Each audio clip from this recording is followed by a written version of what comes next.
नमस्कार साथियों, आज का हमारा टॉपिक है, अगर आप जिंदगी में सफल होना चाहते हैं, जिंदगी की सफलता की सीढ़ी के टॉप पे जाना चाहते हैं और कोई माई का लाल आपको रोक नहीं पाएगा अगर ये कुछ चीज़ें आप 9-10 चीज़ें आप अपने में देख लेते हैं, इनकलकेट कर लेते हैं, सुधार लेते हैं।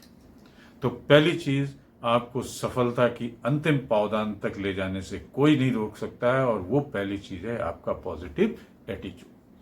अपने दृष्टिकोण को, एटीट्यूड को बड़ा सकारात्मक बनाए रखना है। आपको एक you have to maintain a positive, because positive outlook helps in overcoming the obstacles and staying motivated. रास्ते में आने वाले जितने भी ऑब्स्टिकल्स हैं, बाधाएं हैं, उनको पॉजिटिव एटीट्यूड हमारा दबा के और हमें एक मोटिवेटेड रखता है। दूसरी चीज है कि हमारी सफलता के अंतिम पावदान को बेरोक टोक पहुंचने के लिए वो है हमारी अपनी डिसिप्लिन। डिसिप्लिन कि लगातार we have to constantly work towards goals with dedication and self control, because this leads to the study progress. अगर हम अपनी सफलता पे ध्यान रखेंगे, अपना एक नियमित काम करेंगे, खत्म करेंगे, समर्पण के साथ बढ़ेंगे, तो शायद हमें टॉप मोस्ट पोजीशन पे जाने से कोई रोक नहीं सकता है।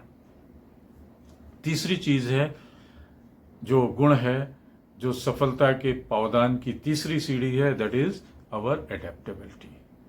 हमें एडेप्टेबल होना है, समय के साथ उसके मुताबिक ढलना है, अनुकूलता लानी है अपने में, फ्लेक्सिबल होना है, because being flexible and open to change allows for better handling of unexpected challenges।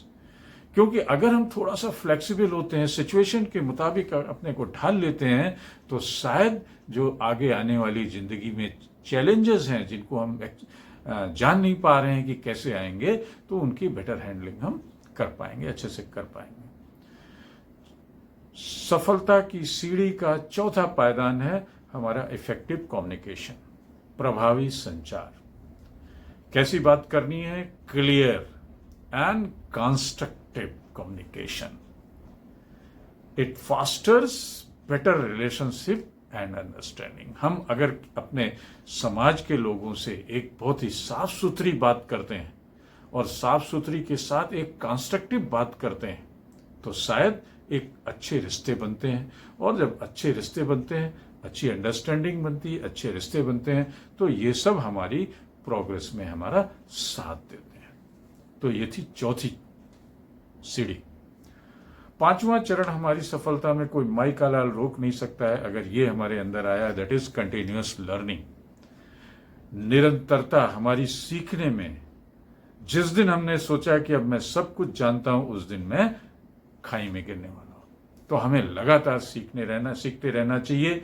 Willingness to learn and improvement keeps our knowledge updated and keeps our skills as well updated.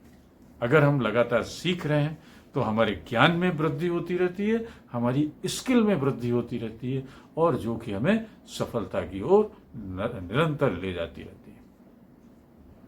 अगली सीढ़ी है सातवीं सीढ़ी, that is time management, समय का प्रबंधन। अगर time को हमने मैनेज नहीं किया तो कहा जाता है कि फिर टाइम हमें मैनेज कर देगा। हमने टाइम को नहीं निपटाया तो टाइम हमें निपटा देगा। तो समय प्रबंधन, we have to ensure the completion of the assignment और द टास्क इन टाइम।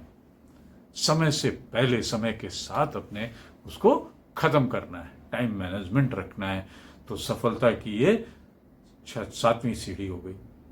आठवीं सीढ़ी मिलेगी, दैट इज रेजिलियंस, हमारी मजबूती की, हमारी दृढ़ता की, हमारी जो स्ट्रेंथ की, कि we bounce back from failures and setbacks with determination. हमारे रास्ते में फेल्यूर्स आएंगे, एक नहीं आएंगे, सैकड़ों आएंगी, असफलताएं आएंगी। असफलताओं से हमें झटका नहीं लगना है, हम बाउंस बैक होंगे।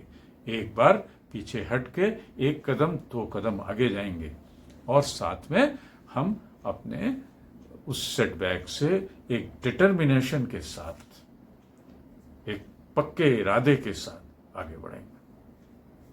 और आखिरी चीज जो सफलता की सीढ़ी के टॉप पे हमको ले जाती है कोई भी काम जिंदगी में, वो है हमारा गोल सेटिंग। जिंदगी में जिसने गोल अपना निर्धारित नहीं किया वो क्यों आया है इस दुनिया में?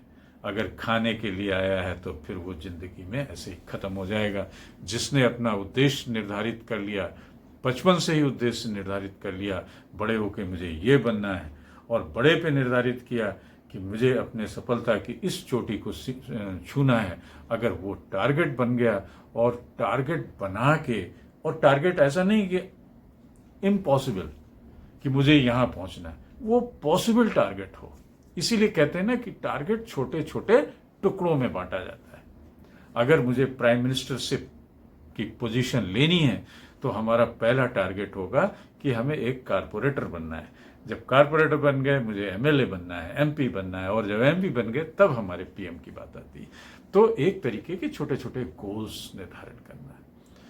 तो नमस्कार साथियों, आपके साथ इतना ही। अगले टॉपिक में फिर मिलेंगे। आपको याद दिला दें, अगर हमारे चैनल मिस्टर सुदीप 104 को शेयर और सब्सक्राइब नहीं किया तो जरूर कर दें। जय हिंद।